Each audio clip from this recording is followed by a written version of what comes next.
Boa noite, alunos da turma H. Hoje é a nossa terceira aula de oncologia. Vamos falar um pouquinho sobre a bioética e a questão do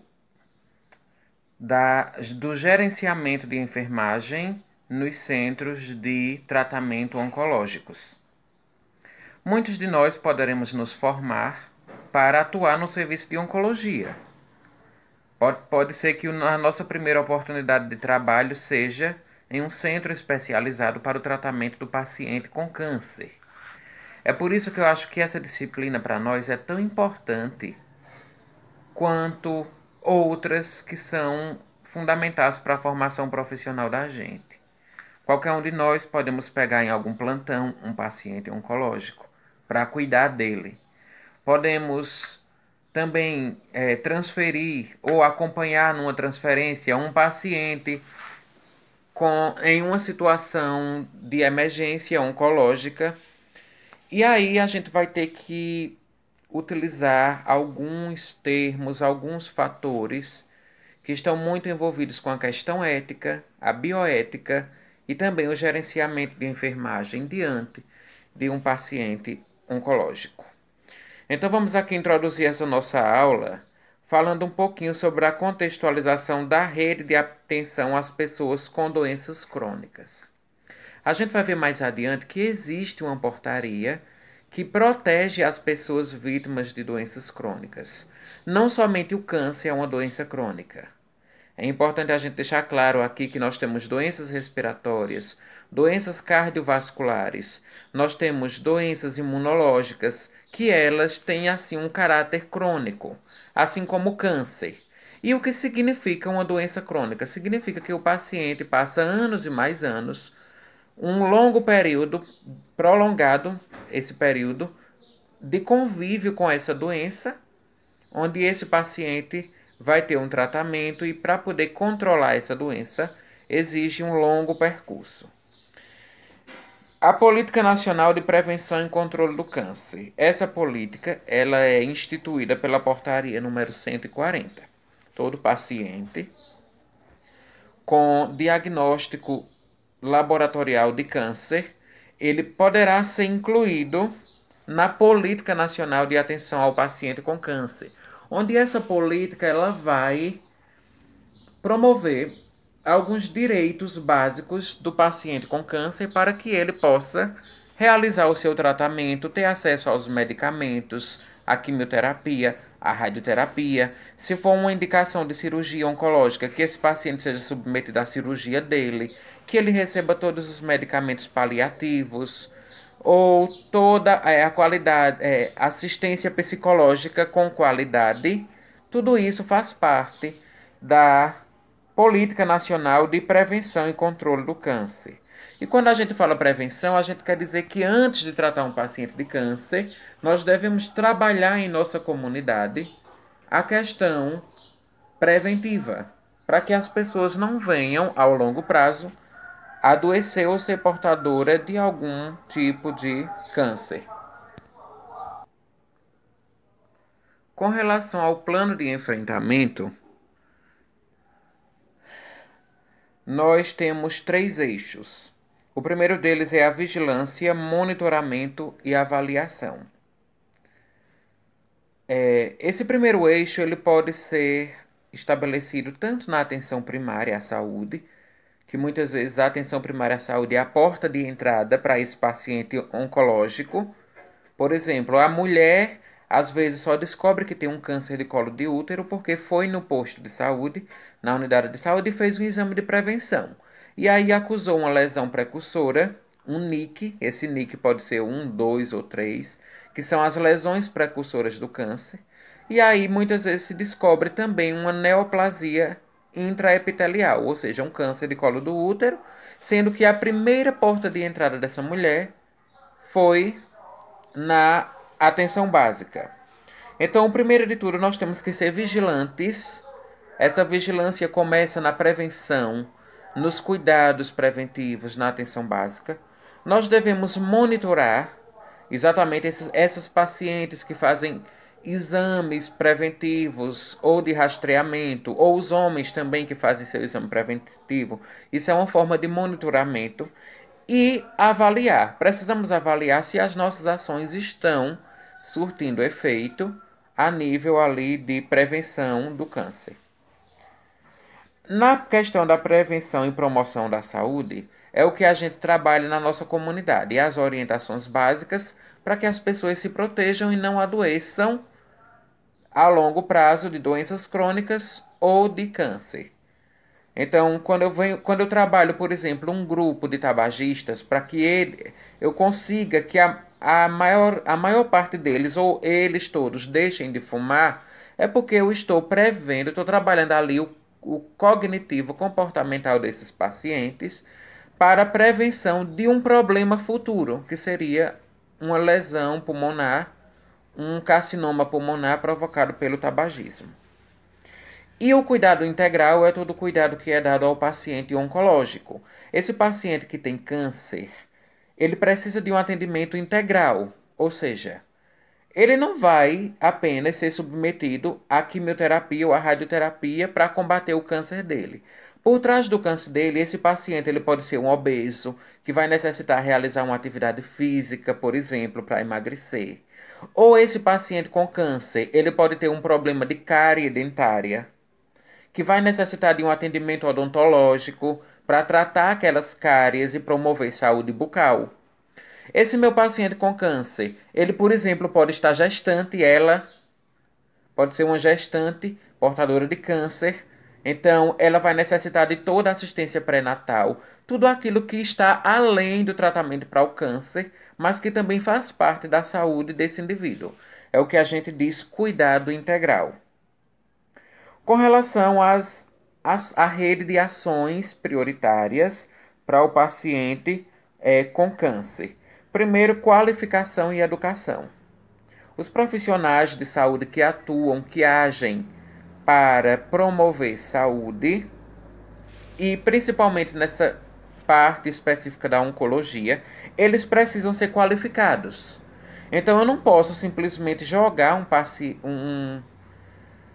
um profissional ali no setor de oncologia sem esse profissional receber uma qualificação prévia, fazer um curso introdutório ou alguma formação que possa capacitar ele para lidar com pacientes oncológicos. Esses pacientes precisam ter essa qualificação. Aliás, esses profissionais. Informação, regulação. A regulação é a estrutura organizacional do centro de oncologia.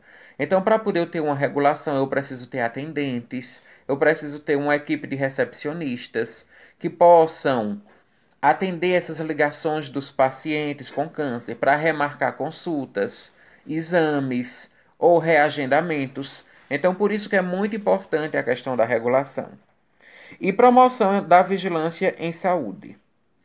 E aí existem algumas portas de entradas por onde esse meu paciente com câncer, ele vai chegar no serviço de saúde. E aí eu já falei uma delas para vocês, que foi a atenção básica.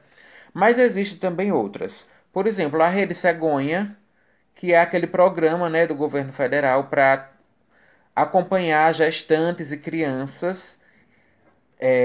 Essa gestante, como falei, ela pode ser uma gestante oncológica e vai necessitar do apoio tanto da atenção básica quanto da Rede Cegonha, que é um programa muito bom voltado para a saúde da mulher e da criança. Outra porta de entrada para esse paciente oncológico pode ser a rede de urgências e emergências. Por exemplo, num paciente que tem câncer no intestino, ele poderá complicar e desenvolver, por exemplo, hemorragia digestiva alta, um sangramento muito intenso pelo vômito e também pelas diarreias.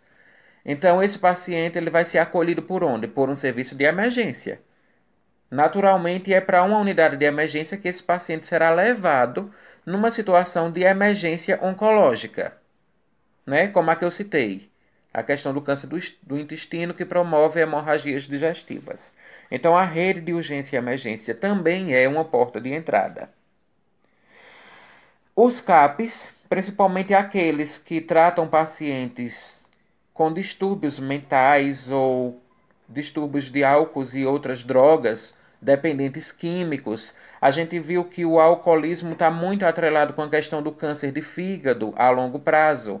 Então, esse meu paciente do CAPES, que faz tratamento e acompanhamento no CAPES e que é um grande alcoólatra crônico, ele poderá desenvolver um câncer também e o CAPES poderá, com isso, ser uma porta de entrada para esse paciente. E a rede de atenção às doenças crônicas. É uma outra rede que também existe para acolher pacientes portadores não somente de câncer, mas de outras doenças crônicas. A rede de atenção à saúde das pessoas com doenças crônicas. A portaria número 483, de 10 de abril de 2014, essa portaria ela vai acolher todos os pacientes que são portadores de doenças crônicas.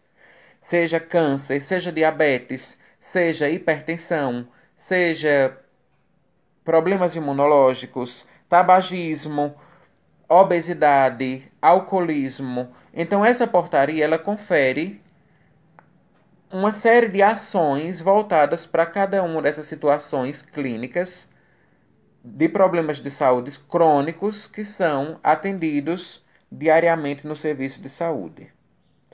E a portaria número 252, de fevereiro de 2013, ela institui a rede de atenção à saúde das pessoas com doenças crônicas no âmbito do SUS. Então, qual é a principal doença crônica dentre todas elas? Nós poderíamos citar que o câncer é a que tem maior importância na questão epidemiológica, mas as outras doenças crônicas, elas também requerem cuidado. Porque, por exemplo, um paciente asmático que tem um problema respiratório, se ele não fizer o acompanhamento dele, as consultas periódicas, usar a medicação certinha, esse paciente poderá ter crises sérias que até mesmo poderão levar ao óbito. Então, assim como no câncer, todas as outras enfermidades com natureza crônica precisam ter atenção e cuidados. Quais os desafios, então, hoje que a gente enfrenta na questão de promover uma boa assistência oncológica? Principalmente aqueles profissionais que trabalham nos grandes hospitais de referência para o tratamento do câncer. Existem algumas dificuldades, assim como em todos os setores e serviços da nossa profissão existem dificuldades. Assim também é nos grandes centros de oncologia. Eu vou citar algumas delas aqui e debater com vocês. A primeira dificuldade é que precisamos ampliar o acesso a exames diagnósticos e tratamento.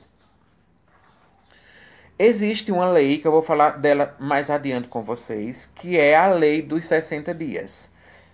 Essa lei, ela obriga que o sistema de saúde tenha um prazo de até 60 dias para começar o tratamento de um paciente com câncer. Então, a partir do momento que aquele paciente fez o diagnóstico, fez os exames ali histopatológicos e constatou-se a presença do câncer, por lei, esse paciente tem o direito de iniciar o seu tratamento adequado até 60 dias do diagnóstico do câncer. Então, a gente precisa ampliar essa questão do acesso aos exames, aos tratamentos, à quimioterapia, à radioterapia. E ampliar esse tratamento não é fácil, porque isso requer dinheiro, verbas, custos, que são financiados, na maior parte das vezes, pelo governo federal e também pelas secretarias estaduais de saúde. Então, ampliar esse acesso ao tratamento do paciente com câncer é o primeiro objetivo e desafio ao mesmo tempo. O segundo desafio é qualificar o cuidado para as boas práticas clínicas. É como eu falei no início, o profissional que vai atuar numa rede, num hospital geral de câncer, esse paciente, esse profissional, ele precisa ter uma qualificação, um curso, um treinamento. Outro desafio é integrar as ações e serviços da rede de atenção ao câncer. Então, como eu falei também agora há pouco, um paciente oncológico ele vai precisar de outros tratamentos. Então, a gente precisa ampliar essa rede. Por exemplo, se naquele estabelecimento, naquela unidade de saúde que ele faz quimioterapia, não tem radioterapia, ele vai precisar ser referenciado para um outro centro de oncologia, onde possa oferecer a radioterapia que ele precisa. Mas esse paciente precisa ter um atendimento integral com relação ao seu problema de saúde. Outro desafio seria a responsabilização da atenção primária à saúde. Não é porque um paciente que foi diagnosticado com câncer não vai mais pertencer àquela unidade básica de saúde, porque ele agora tem que estar indo só para o hospital tratar o câncer dele. Não, esse paciente ele retorna para casa. Ele faz as consultas dele, faz o tratamento dele no hospital, mas quando ele recebe alta, ele vai retornar para a comunidade dele. E, ao retornar para a comunidade dele, ele vai precisar do acompanhamento dos profissionais da atenção primária à saúde. Então, é por isso que, hoje em dia, responsabilizar a atenção primária à saúde é um desafio muito grande na questão do acompanhamento do paciente com câncer. Porque os profissionais da atenção básica querem que o paciente com câncer seja tratado somente no hospital. Como que se esse paciente não voltasse para a comunidade dele, para a casa dele, e não fosse reintegrado novamente na adscrição de sua família do posto de saúde. Então, a gente precisa ter muito cuidado com relação a essa responsabilização que a atenção básica tem que ter com o paciente também. Outro desafio é a integração e compartilhamento do cuidado. Então, é compartilhar. Não somente uma equipe vai se responsabilizar pelo aquele paciente oncológico, mas sim várias equipes e vários profissionais de saúde envolvidos. Por exemplo, uma mulher com câncer de mama que teve que retirar sua mama vai precisar de um apoio psicológico muito grande. Então, temos que envolver aí também a rede de atenção psicossocial, psicológica, os psicólogos, psiquiatras, para que possam trabalhar essa questão emocional da mulher oncológica. E, como já tinha falado para vocês, a lei dos 60 dias, que é a lei que dá como meta que esse paciente, após ele ter recebido o diagnóstico de câncer, comece seu tratamento imediatamente após 60 dias. Foco no histórico. Então, precisamos conhecer esse nosso paciente oncológico, saber os antecedentes pessoais dele. Era um paciente tabagista? É um paciente que era alcoólatra? É um paciente que tem histórico de outros casos de câncer na família ou mesmo pessoal? É um paciente, por exemplo, trabalhador de usinas, onde oferece riscos para exposição ocupacional a alguns agentes cancerígenos. Então, precisamos conhecer todo esse histórico do nosso paciente para poder darmos uma atenção melhor a ele. Com relação à Política Nacional de Prevenção e Controle do Câncer na rede de atenção às pessoas com doenças crônicas. As principais diretrizes para o acompanhamento do paciente com câncer são: promoção da saúde é o promover o autocuidado desse paciente, que ele busque meios pelos quais ele se sinta bem, mecanismos complementares ao tratamento do câncer, ou seja, que esse paciente esteja com autoestima elevada, que ele busque outros apoios emocionais, que ele busque outras fontes de saúde que possam favorecer essa questão do bem-estar dele. A prevenção do câncer, então, a partir do momento que eu trabalho com os pacientes fumantes, eu estou prevenindo ali o aparecimento do câncer. Quando eu aplico uma vacina HPV nas meninas e nos meninos, eu estarei ali prevenindo que futuramente, ao se tornar um adulto de vida sexual ativa, esses meninos e essas meninas não venham a desenvolver câncer de colo do útero, câncer de pênis, câncer de orofaringe, porque é o que o HPV promove. A partir do momento que eu ofereço uma palestra, por exemplo, sobre alimentação saudável, formas de alimentação corretas, para que esse meu paciente evite uma infecção por H. pylori, ele não vai desenvolver futuramente um câncer de estômago. Então, isso é trabalhar a promoção e prevenção do câncer. Promoção da saúde e prevenção do câncer. A vigilância, informação, monitoramento e avaliação. Já falamos sobre elas também. O cuidado integral, falamos sobre ele também, na questão de o paciente oncológico também necessitar de outros serviços e outros tratamentos. A educação, essa é fundamental.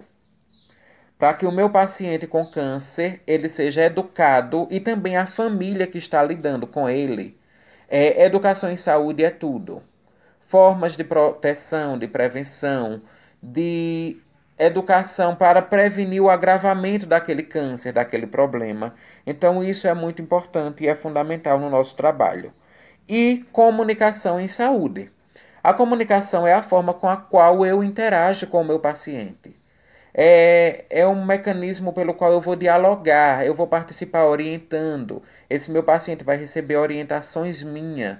Vai haver esse processo de comunicação terapêutica. O paciente aprende comigo, eu ensino ao paciente, eu também aprendo com as vivências do paciente. Enquanto profissional, vou melhorar a minha prática. Então, isso tudo faz parte do processo de comunicação em saúde.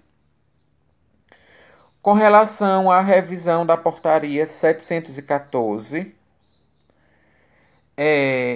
fala assim, na contribuição da consulta pública, 29 dias de consulta. Então, o paciente que faz um tratamento para câncer, até que ele chegue ao desfecho, ao final desse tratamento, se recomenda que ele faça ao menos 29 consultas de oncologia, para que ele possa tratar aquele câncer dele. Essa é a meta, é a recomendação. Porém, alguns pacientes farão muito mais consultas do que 29, dependendo do tipo de câncer, do estágio, né, da gravidade dele, e outros farão menos consultas do que essas. E algumas contribuições para os pacientes oncológicos. Instituições que trabalham a questão do câncer, precisamos também ter conhecimento de quais instituições são essas e quais são os órgãos que são vinculados às esferas de gestão. Gestão, aqui a gente entende como um processo organizacional. É uma organização, né, da rede, do fluxo, de para onde é que vai ser encaminhado aquele paciente com câncer, qual a referência dele, qual a contrarreferência. Referência, por exemplo, é quando eu encaminho o meu paciente da atenção básica para um serviço de maior complexidade em oncologia. Contra-referência é quando esse paciente retorna para a minha comunidade do serviço de oncologia para que ele seja acompanhado na atenção básica periodicamente. Então, eles mandam uma contra-referência de lá do centro de maior complexidade para a atenção básica.